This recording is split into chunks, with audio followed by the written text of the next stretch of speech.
1842, Carolina. The woman who led the trafficking and murder of African Americans haunts American history. In the fall of 1842, a fisherman casting his nets along the muddy banks of the Blackwater River near the border of Virginia and North Carolina made a horrifying discovery that would unravel one of America's most gruesome criminal cases. His net snagged on a heavy object, and upon inspection, he found a rusted iron box half buried in the riverbed. Inside lay the skeletal remains of a young woman, her bones bearing the marks of brutal violence. This discovery exposed the operations of Eliza Lizzie Warwick, a woman whose name would soon become synonymous with terror throughout the Tidewater region. For over a decade, Lizzie Warwick operated a secret network that historians would later call the Tidewater Trap, a conspiracy that lured free African Americans and escaped slaves with promises of safe passage to the north, only to betray and sell them into slavery on the cotton plantations of the Deep South. But Warwick's operation was not just about human trafficking. She was a ruthless killer who eliminated anyone who threatened her empire, from rival traffickers and local witnesses to even her own accomplices. Court records from Southampton County, Virginia, show Warwick was indicted for 6 murders, though local whispers claimed her number of victims approached 30. Before we delve deeper into this tale of treachery along the Blackwater River, where are you reading this story from? Warwick's network stretched from Richmond to Mobile, Alabama, touching countless communities. Share your location in the comments, and don't forget to follow to uncover more dark tales from America's past.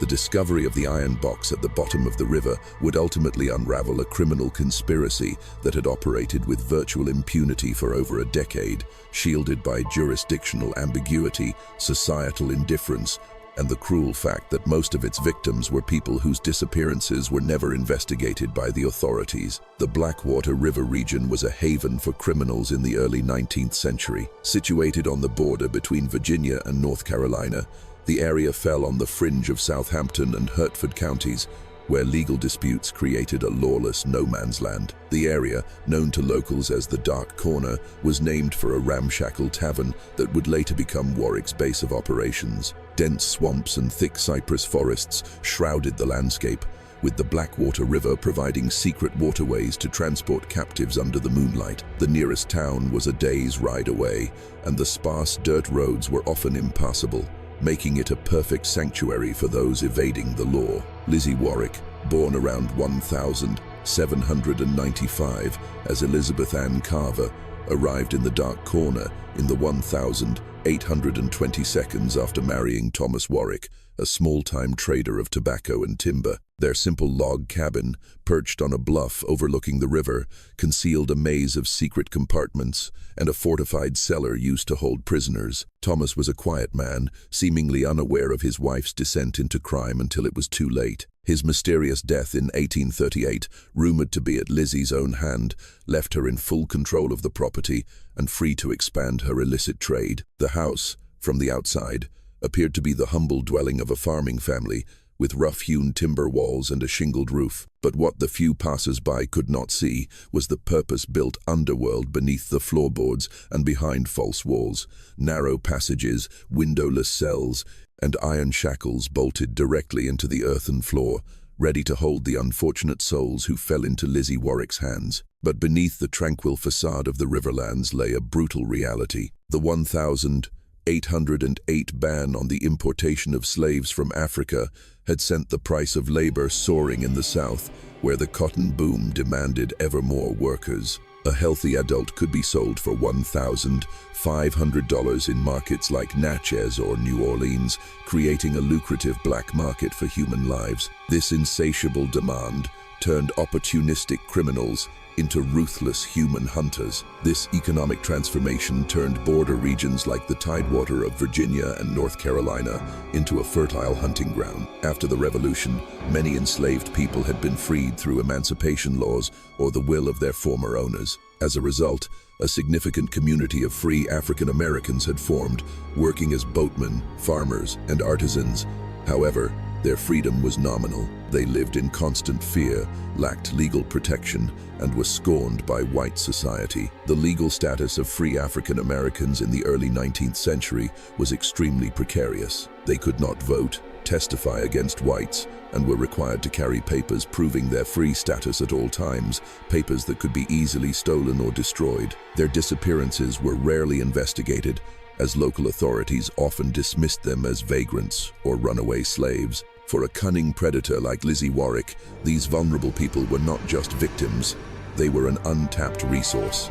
Stepping into this dark world was Lizzie Warwick, a woman who would prove that cruelty required no physical strength. Contemporary accounts describe her as a wiry woman with piercing grey eyes and a voice as sharp as a razor. Lizzie stood just over 5 feet tall, but she commanded fear through her cunning and ferocity. Neighbors recounted her ability to be both charming and menacing depending on the situation, often posing as a benevolent Quaker to offer aid to free black families. The mysterious death of her husband, Thomas, in 1838, rumored to be by Lizzie's own hand via poison, left her in sole control of their riverside property. By that time, she had already begun to consolidate her empire. Law enforcement in the dark corner was almost purely nominal. County sheriffs often avoided the treacherous swamp and its reclusive inhabitants. Isolation was Lizzie's greatest ally. Farms were miles apart, and the sparse community consisted of outlaws, debtors, and families who just wanted to be left alone. People learned not to ask unnecessary questions, especially about the wagons that came and went at night from the Warwick farm. This indifference created a protective cocoon, allowing her crimes to fester unchecked. Lizzie Warwick's transformation from a cunning widow to a criminal mastermind was accelerated after she partnered with Amos Reed, a former riverboat captain with deep connections to southern plantation owners. Reed was more than just a kidnapper. He was a logistician of evil, running the Dark Corner Tavern and managing the transportation of their cargo down the Blackwater River to seaports. Their partnership was a deadly combination. Lizzie, with her talent for deception and identifying prey, would plan the abductions. She often posed as an abolitionist, approaching free African Americans with promises of escape to safety in Pennsylvania. This cover allowed her to access the most vulnerable communities, gathering information about families, their travel routes, and when they were least protected. Meanwhile, Reed and his henchmen would provide the brute force necessary to execute Lizzie's plans. Lizzie's early methods were cunning and cruel. She preyed on the desperation of her victims. A favorite tactic was to send forged letters from northern cities like Philadelphia or Boston, promising well-paying jobs in wealthy Quaker households. For free African Americans struggling to survive, these offers were nearly impossible to refuse. They would pack their few belongings and travel to a predetermined meeting point, only to fall into the hands of Lizzie and her gang, stripped of their freedom papers and shackled. The first documented murder linked to the Warwick gang occurred in 1839, marking a brutal turning point in their operation. A rival trafficker from Tennessee named Caleb Morse passed through the Dark Corner with a large sum of cash, around $10,000, to purchase slaves. Believing Amos Reed's tavern to be a safe stop, Morse boasted of his wealth. It was a fatal mistake. Under Lizzie's direction, Reed plied Morse with whiskey until he passed out. They then robbed him of his money and dragged him to the banks of the Blackwater River. Later testimony from a gang member revealed that Lizzie coldly ordered them to finish him. Morse was brutally beaten, and his body was stuffed into a stone-weighted iron box and thrown into the deep current. This murder set a new precedent. The Dark Corner was not just a human trafficking hub, but a deadly trap for anyone with something worth taking. Unlike previous cases, the disappearance of Morse, a white man with business connections, began to draw unwanted attention from the outside world. However, instead of being afraid, Lizzie took this as a learning experience. She realized that eliminating rivals was not only profitable, but also consolidated her power. She began to refine her methods, ensuring that every trace of her victims, from their clothing to their horses, was destroyed or sold in distant places. The lesson Lizzie learned was not to stop, but to become more ruthless, more efficient, and to never leave a witness.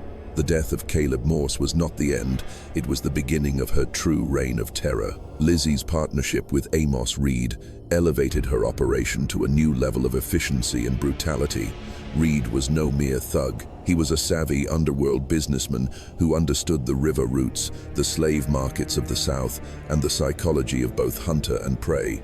He brought to Lizzie what she lacked: an infrastructure. Reed's Dark Corner Tavern, situated right on the Virginia-North Carolina state line, was a masterpiece of criminal strategy. The building was intentionally constructed so that one part sat in Southampton County, Virginia, and the rest in Hartford County, North Carolina. This geographic advantage was their ultimate shield. When a sheriff from Virginia arrived with a warrant, Reed simply had to move his prisoners and accomplices through an internal door into the North Carolina section of the tavern, where the Virginia officer had no jurisdiction. The tavern was the nerve center of the Tidewater Trap.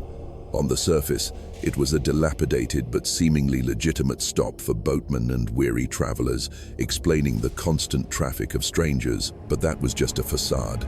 It was a temporary prison where victims were held in horrific conditions awaiting the next shipment. It was also the gang's boardroom, where plans were hatched, profits were divided, and betrayals were punished. The physical layout of the tavern reflected its dual nature. The upper floor was a crude public space with a bar, a few wooden tables, and a couple of rooms for guests. But beneath the floorboards lay a living hell. A series of cellars and sub-cellars, accessible only through hidden trapdoors under rugs or behind liquor cabinets, were designed for holding human beings. The air was thick, lightless, and sound was muffled by the thick earthen walls.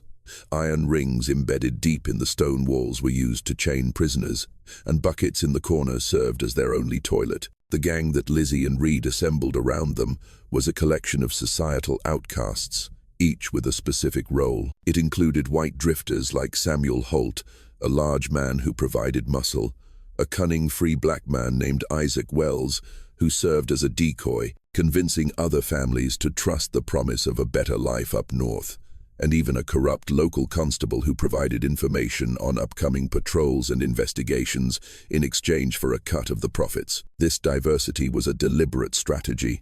Isaac Wells could gain the trust of victims, while white members like Reed and Holt handled transactions with wealthy slave buyers in the South. Isaac Wells, the free black man who served as the gang's decoy, was an invaluable tool in Lizzie's scheme. Described in later documents as a soft-spoken and seemingly trustworthy man, Wells had the ability to infiltrate free African-American communities without raising alarm. He would spin moving tales of the good life in Boston, of high-paying jobs, and the respect they would receive.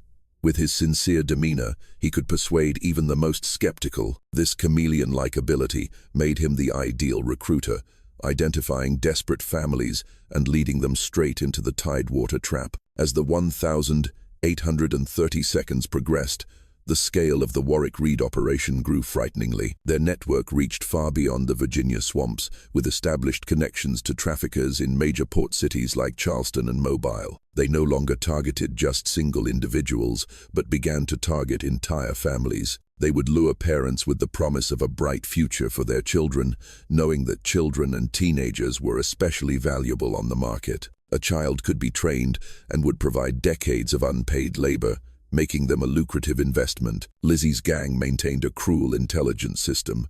They monitored communities, taking note of who had just lost a crop, who was in debt, and who had healthy children nearing adulthood. They exploited every vulnerability, economic, social, and emotional.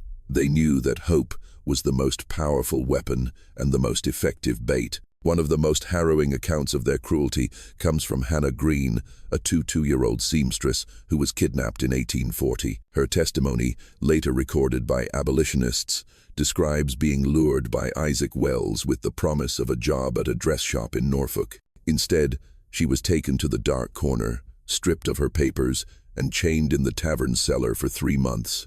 Hannah recalled the near-total darkness, the soft weeping of other captives, and the stench of despair.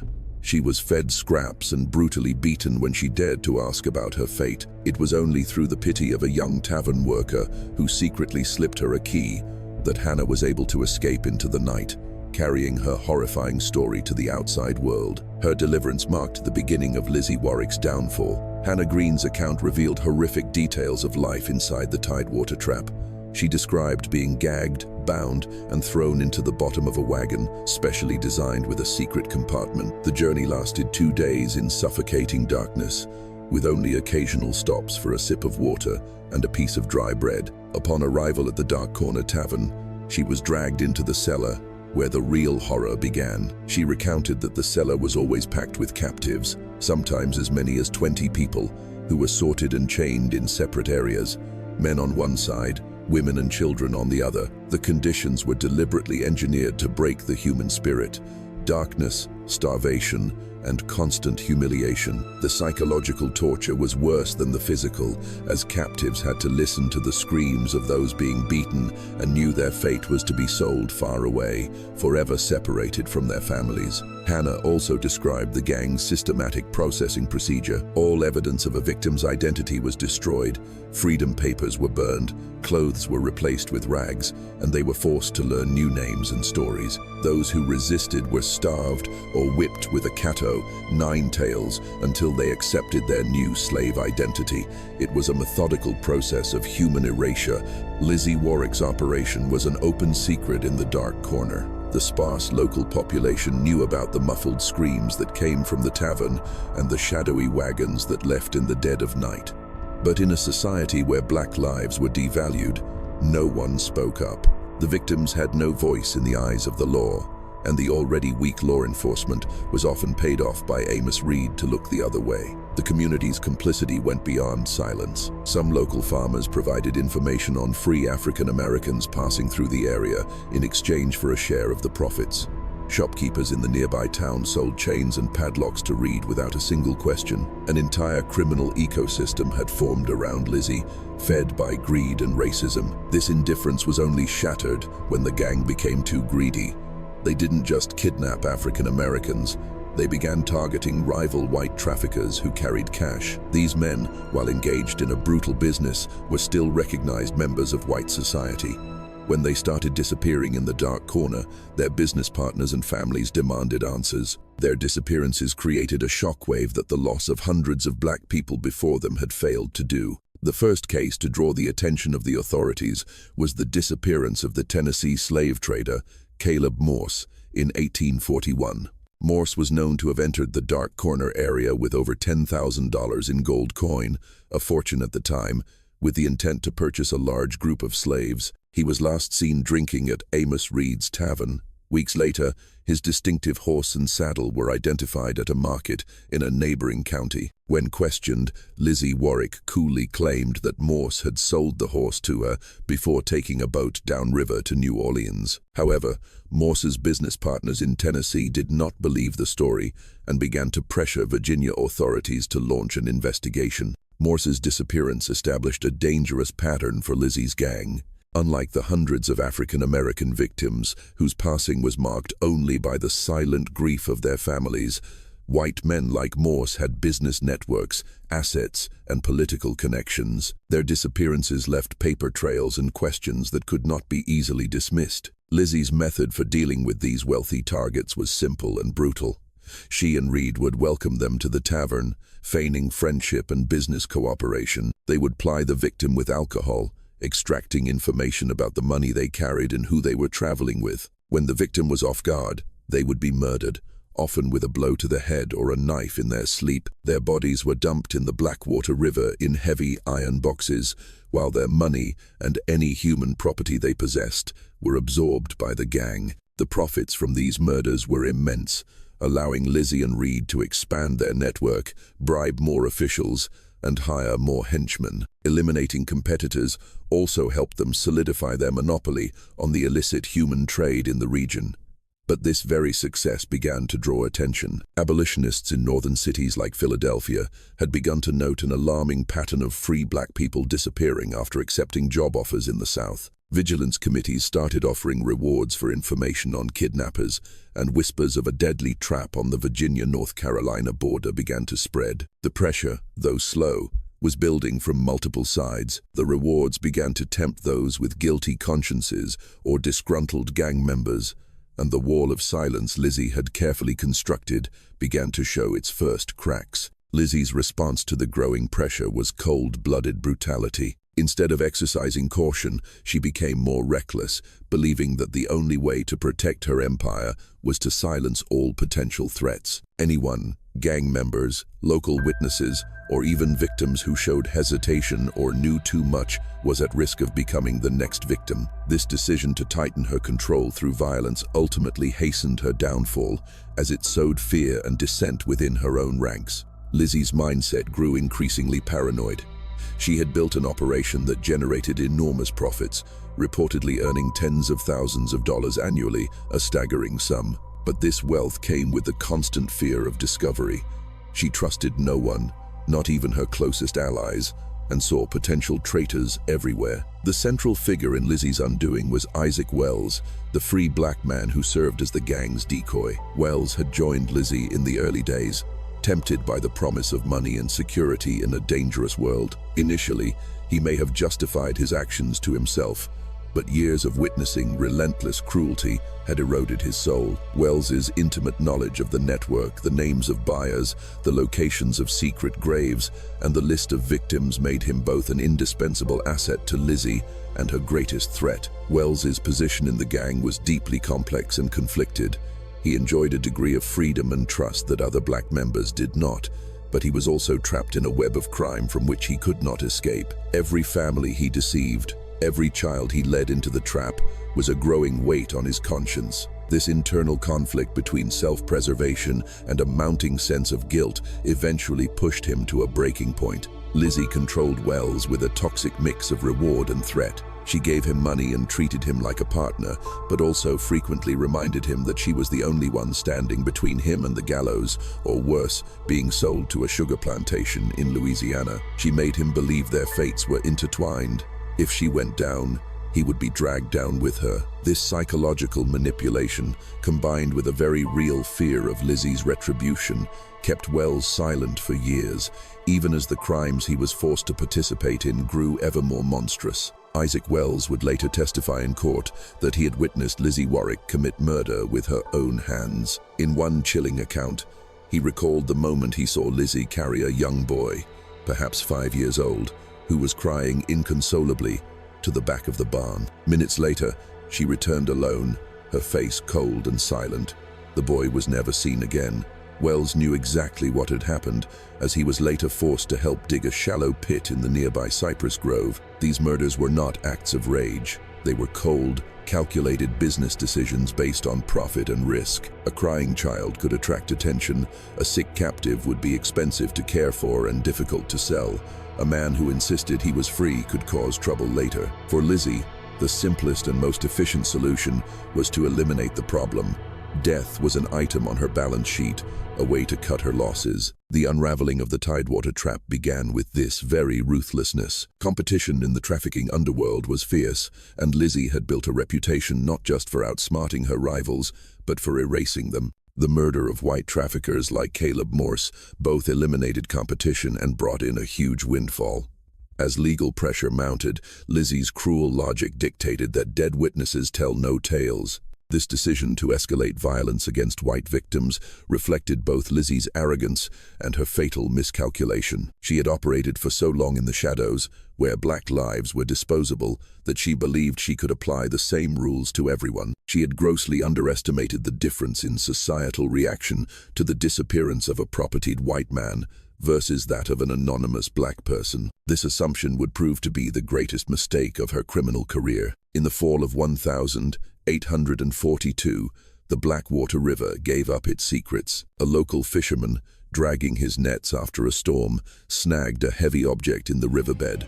When he hauled it up, he found a rusted iron box. Inside were the skeletal remains of a man, later identified by authorities as Caleb Morse, the Tennessee trafficker who had vanished a year earlier. This gruesome discovery triggered a formal investigation, and for the first time, sheriffs from both Virginia and North Carolina cooperated to uncover the secrets buried in the dark corner. The fisherman found the iron box after an unusual flash flood had eroded the riverbank, exposing what had previously been buried deep in the silt. At first, he thought he had found an old treasure chest. It was only when he pried open the rusted lid and was confronted with a human skeleton that he realized the horrifying truth. The iron box was no random container. It was carefully constructed, large enough to hold a folded body, with iron loops on the outside for attaching heavy stones. This level of meticulous preparation indicated that this was not a one-time murder, but part of a calculated and repeated process of body disposal. The discovery of Caleb Morse's body in the fall of 1842 set in motion an unprecedented investigation that would finally bring down Lizzie Warwick. Spurred by pressure from Morse's family and abolitionist activists, Virginia and North Carolina authorities set aside their usual jurisdictional disputes to form a joint task force. The investigation was led by Sheriff William Boone of Southampton County, a man with a reputation for tenacity. Boone secured comprehensive search warrants, allowing him and his men to excavate Warwick's property and Reed's Tavern, a bold legal move at the time. The warrants also established joint jurisdiction, closing the legal loophole the gang had exploited for years. As news of the investigation spread, panic gripped the gang. Knowing he knew too much and could be Lizzie's next target, Isaac Wells made a life-or-death decision. On a late October night, he slipped away from the dark corner and made his way to Sheriff Boone's office. Facing the likelihood of being hanged for his crimes, Wells chose to cooperate. He offered a deal, a full confession about Lizzie Warwick's empire in exchange for leniency. For Sheriff Boone, it was the breakthrough he had been searching for. Wells's testimony would be the key to unlocking the gates of hell that Lizzie had built on the banks of the Blackwater River. Isaac Wells's decision to cooperate was not just about saving his own life, it was an act of atonement. He understood that he had participated in heinous crimes, and his testimony could cost him everything. But the weight of his guilt, especially after witnessing the murder of children, had become unbearable. Facing Sheriff Boone, he did not just confess, he purged his soul, breaking the psychological chains Lizzie had held him in for a decade. Wells's testimony painted a hellish picture. Sitting in the sheriff's office in Franklin, Virginia, he recounted in detail years of the gang's operations. He described how Lizzie and Amos Reed had planned the murder of Caleb Morse, poisoning his whiskey before beating him and sinking his body in the river. He told of other rival traffickers who had met similar fates, their bodies dumped in the swamp or buried in nameless graves. But his most horrific revelations were yet to come. The level of detail in Wells's memory was astounding. He provided investigators with a complete map of Lizzie's empire, the secret transport routes, the names of buyers in Mississippi and Alabama, and, most importantly, the precise locations of murdered victims. He didn't just describe the crimes, he gave the sheriff the blueprint of the entire criminal organization. Following Wells's directions, Sheriff Boone and his men began a methodical excavation of Lizzie Warwick's property. In a vegetable patch behind the house, they found the skeletal remains of 2 children. A sobbing Wells confessed that one of them was the boy he had seen Lizzie lead away after he wouldn't stop crying. She had strangled the child to death because she thought his noise would attract attention. Wells didn't know the child's name or the fate of his mother, only that they had been captured together, and only the mother had been sold. The discovery of the children's bodies shocked even the most hardened deputies. This was not gang-on-gang violence or a crime of profit. This was pure, cold-blooded cruelty. Lizzie didn't just kill those who threatened her, she killed the weakest and most helpless simply because they were an inconvenience. This murder, more than any other, revealed that Lizzie Warwick was not an ordinary criminal. She was a monster. The excavations continued to yield horrific results. Along the riverbank, Sheriff Boone's team found 3 more iron boxes, all containing human remains. Isaac Wells identified one set of remains as belonging to a rival trafficker named John Tate, whom he had watched Lizzie poison with tainted whiskey at the tavern. The other 2 sets belonged to a free African-American couple who had been targeted by the gang because of a rumor they had saved a small amount of money. Wells recounted that they were killed after refusing to reveal where their money was hidden. The methodical nature of these killings painted a portrait of Lizzie Warwick, not just as a trafficker, but as a calculated serial killer who had operated with ruthless confidence for years. She was shielded by the isolation of the dark corner, the indifference of a racist society, and a network of accomplices bought with profit. The physical evidence corroborated every word of Wells's testimony with chilling accuracy. The iron boxes were of identical construction, suggesting a mass-produced process for body disposal. The burial and dumping sites seemed to follow a morbid logic. carefully chosen to avoid discovery. Some of the skeletons were still bound in chains, a horrifying detail suggesting the victims may have been thrown into the river while still alive. As news of the excavations spread, the wall of silence around the dark corner began to crumble. Neighbors who had once lived in fear now found the courage to speak about what they had seen. Their testimonies confirmed the late-night wagons and the muffled screams. Most crucial of all was the testimony of Hannah Green, the seamstress who had escaped 2 years prior. Her story, previously dismissed by many as exaggeration, was now tragically validated. Hannah's testimony provided invaluable, first-hand insight into the gang's methods of deception. She described in detail how Isaac Wells had approached her with a perfectly crafted job offer that exploited her hopes and desperation. She recounted the promises of a safe community, good wages, and respect, all lies designed to lure her into the trap. Her story transformed the victims from anonymous skeletons into real people with stolen dreams. The investigation quickly expanded beyond the borders of Virginia and North Carolina. Sheriff Boone coordinated with authorities in southern states to track down sales records linked to Amos Reed, attempting to identify the hundreds of victims who had been sold into slavery. A vast criminal network, previously hidden in the shadows, was now being dragged into the light. Just when the story of the dark corner seemed it couldn't get any more horrific, new discoveries continued to plumb the depths of depravity. If this story is haunting you, share it with others who are interested in the hidden corners of history. Hit the like button to help us continue bringing these forgotten stories to light, and don't forget to subscribe to join us for the final chapter in the reign of terror of the specter of the Blackwater River. The cooperation between Virginia and North Carolina in this case set a significant precedent for law enforcement. For the first time, states worked together to treat the Tidewater Trap as what it was, an interstate criminal organization. The case drew national press attention, and it highlighted the need for federal-level coordination to combat criminal networks that crossed state lines, a novel concept at the time. On the 10th of October 1842, a Southampton County, Virginia, grand jury composed of white male landowners handed down indictments against Eliza Lizzie Warwick on 6 counts of murder. The indictments, signed by the county prosecutor, were a historic moment.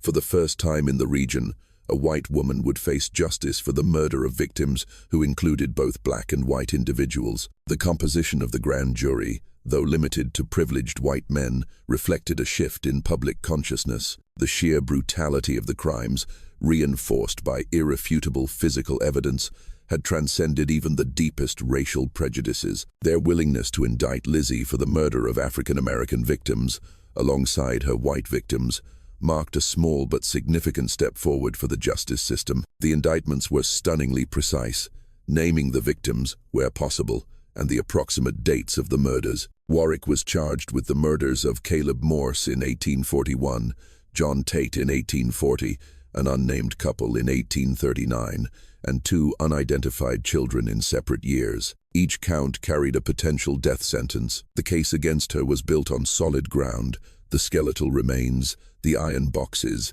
the detailed testimony of Isaac Wells, and the corroboration of survivors like Hannah Green. This powerful combination of physical evidence and multiple witnesses made Lizzie's defense an all but impossible task. Isaac Wells's testimony was the unshakable foundation of the prosecution's case. His insider knowledge, combined with his ability to lead Sheriff Boone to cold graves and sunken iron boxes, made him the most important witness in the legal history of the Tidewater region. The man who had once been an instrument of crime had now become an instrument of justice, holding the fate of the woman who had manipulated and terrorized him for years. The prosecution team was led by an ambitious young lawyer from Richmond who saw in the Warwick case an opportunity to make a name for himself. He understood that a successful conviction of a white woman for crimes against both white and black people would be a powerful statement about equality before the law, a concept rarely enforced. He was determined to ensure the trial would be a model of justice, sending a clear message to other human hunters lurking in the shadows. But it was Lizzie Warwick herself who was the center of attention. Newspapers from Richmond to Raleigh described her as a figure who defied all stereotypes. Wiry and seemingly frail, she exuded an aura of cold defiance. Nearing 50, she remained sharp-witted and completely unrepentant. Even when confronted with the skeletons exhumed from her own property, she maintained her innocence, calling her victims lawless vagrants who were unworthy of society's protection. Her jailers at the Southampton County Jail painted a portrait of an unremorseful villain. Lizzie seemed to genuinely believe her actions were merely business. She scoffed at the legal proceedings, expressing contempt that the authorities were wasting time and money on people she considered to be merchandise. This attitude shocked the public and solidified her image as a cold-blooded monster. Lizzie's conditions of imprisonment reflected both her notoriety and the fear she inspired. The small county jail was not built to hold a mass murder defendant. She was kept in a separate cell under 24-hour guard to prevent both an escape and the possibility that outside allies might try to silence her. The cell window was reinforced with new iron bars, and all visitors were thoroughly searched. The small town of Franklin lived in a mixture of fear and excitement, awaiting the trial of the century. During the weeks of her confinement awaiting trial, Lizzie Warwick's defiance seemed to crack. Perhaps realizing her fate was sealed, she began to boast of her criminal career to her jailers and a few curious visitors. According to local newspaper accounts, she confessed to being involved in the deaths of nearly 30 people. These victims were not limited to those whose remains had been found, but also included competitors, traitors within the gang, and anyone she deemed a liability. What was most horrifying about these confessions was Lizzie's cold, emotionless detachment.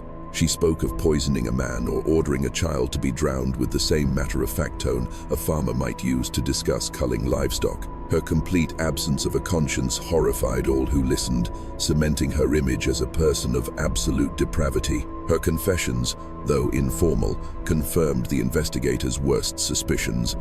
The discovered crimes were just the tip of the iceberg. The legal proceedings were fast-tracked.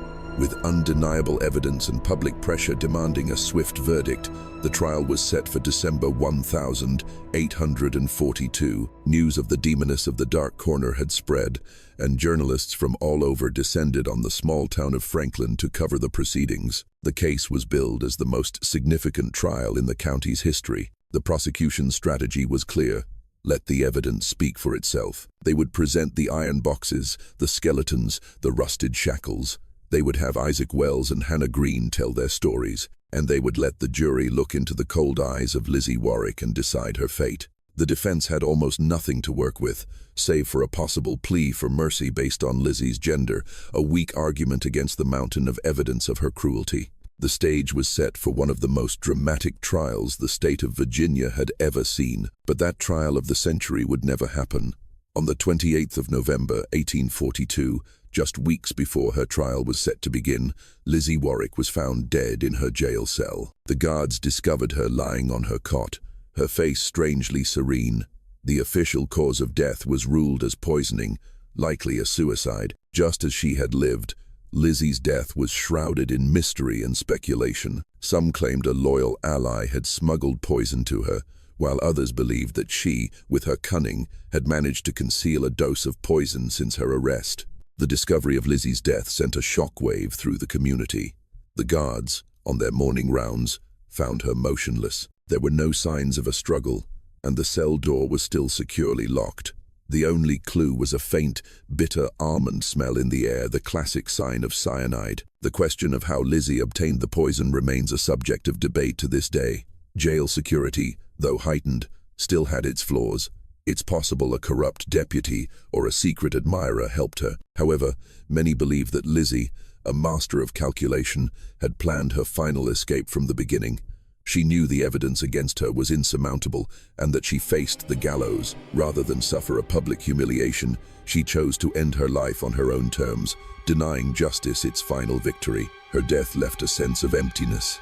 The victims' families were denied the closure of seeing their tormentor held accountable in a court of law. However, it also brought an end to the Tidewater trap. Without Lizzie's cunning mind, the criminal organization quickly fell apart. The immediate aftermath was one of controlled chaos.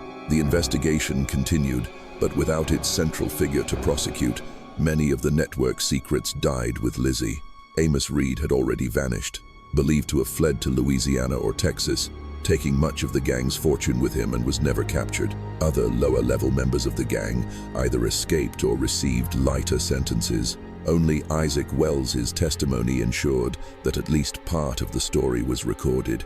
The fates of Lizzie's key co-conspirators varied. Amos Reed, her partner in business and enforcement, vanished without a trace, likely fleeing to the lawless frontier of Texas or Louisiana with a substantial portion of their ill-gotten gains. Efforts to track him proved futile due to the distances and lack of coordination between law enforcement agencies. He never faced justice. In contrast, Isaac Wells, whose testimony broke the entire conspiracy, was granted a pardon in exchange for his cooperation. The Virginia courts, recognizing his coerced role and his repentance, spared him from the gallows. With the help of abolitionists who had followed the trial closely, Wells was secretly relocated to Ohio. There, he began a new life under a different name. Legend has it that he spent the rest of his life working for the real Underground Railroad, using his intimate knowledge of the routes and tactics of human hunters to help enslaved people find their way to freedom, an act of redemption for his dark past. The subsequent investigation revealed the true scale of the Tidewater trap. Although exact numbers were never determined, historians estimate that Lizzie Warrick's gang was responsible for the kidnapping and sale of between 300 and 600 free African Americans. In economic terms, it was a multi-million-dollar operation by today's standards, but the human cost was immeasurable. Every number in that statistic represented a life destroyed, a family shattered, and a legacy of pain that stretched across generations. Children were stolen from their parents' arms, husbands and wives sold to different masters, never to see each other again. For the free African American communities in the region, Lizzie's reign was a constant reminder that their freedom was as fragile as a thread. The evidence collected also showed that Warrick's network was more than just a local operation. It was a link in a larger criminal supply chain connecting kidnappers in the border states with brokers and plantation owners in the Deep South. The case exposed an entire illicit industry of human trafficking that thrived in the loopholes of the law and the apathy of society. Lizzie Warrick's body was initially buried in an unmarked grave in the corner of the county church cemetery. The community, in an effort to erase the stain she had left, tried to forget her existence. However, her story was too horrific to be forgotten. In a bizarre twist of history, her skull was later exhumed by a local doctor with an interest in phrenology. For decades, it was displayed in a small museum in Norfolk as a specimen of innate depravity, a gruesome reminder of the specter of the Blackwater River. The handling of her remains reflected the public's mixture of revulsion and morbid fascination with her crimes. Lizzie Warrick's legacy extends far beyond her individual actions. Her story is a grim testament to the brutality inherent in the slave system, the fragility of life for free African Americans, and how lawless lands can become breeding grounds for evil. Her Tidewater trap was a dark and venomous mirror image of the Underground Railroad. Instead of leading to freedom, it was a one-way path to the hell of bondage. Modern historians study the Warrick case as a prime example of how organized crime exploited legal loopholes and societal indifference. Her ability to operate for over a decade, in plain sight of local communities, demonstrates the deadly combination of racism, weak law enforcement, and economic greed that allowed such atrocities to persist. The case exposed the severe limitations of the early 19th century justice system, a lack of coordination between states, the absence of professional investigators, and a system that prioritized property over human lives. The lessons learned from the Warrick case contributed to later reforms aimed at strengthening interstate law enforcement cooperation. The impact on the local community was profound and lasting. The name Dark Corner became permanently associated with Lizzie Warrick's crimes. For generations, the area was shunned, haunted by ghost stories of tortured souls at the bottom of the Blackwater River. Many families moved away, and the land carried an invisible scar that never fully healed. The story of Lizzie Warrick remains a cautionary tale of how evil can take root and flourish when good people choose to look away. The Warrick case had profound implications for society's understanding of race, law, and crime. The fact that authorities finally took decisive action, prosecuting a white woman for crimes against both black and white people, was a rare moment of accountability. While it could not change the deeply ingrained racist system, it acknowledged, if only for a moment, that the lives of all victims mattered. The story of the Tidewater Trap became a powerful tool in the hands of the abolitionist movement. Activists used the case as irrefutable proof of the cruelty and corruption inherent in the institution of slavery. It showed that the line between legal slavery and illegal kidnapping was perilously thin, and that the existence of slavery created a market for crime that threatened even free people. In the years that followed, the story of Lizzie Warwick blended into the folklore of the Tidewater region, turning her into a mythical figure, a specter of the Blackwater River. The tales were retold in sensationalist newspaper articles and ghost stories, often blurring the line between fact and fiction. The site of the Dark Corner Tavern, though it burned down in a mysterious fire in the 1850 seconds, remained a place that attracted thrill-seekers for generations, a place where it was said you could still hear the clanking of chains and soft weeping on foggy nights. This story shows us how easily society can turn a blind eye to systematic violence when the victims belong to a despised group. The indifference that allowed Lizzie Warwick to build her criminal empire for over a decade was only broken when her crimes spilled over to white victims, whose disappearances forced the system to act. The legal system that failed to protect hundreds of free African Americans from kidnapping and enslavement was the same system that finally pursued Lizzie, but only after she dared to touch the interests of powerful white men. The Warwick case is a profound reminder of the human capacity for evil and the vital importance of justice and community responsibility. It shows how criminal empires can flourish when society fails to protect its most vulnerable members. Most importantly, it serves as a memorial to the hundreds of victims whose names have been erased by history, but whose stories and suffering must never be forgotten. What do you think of this story?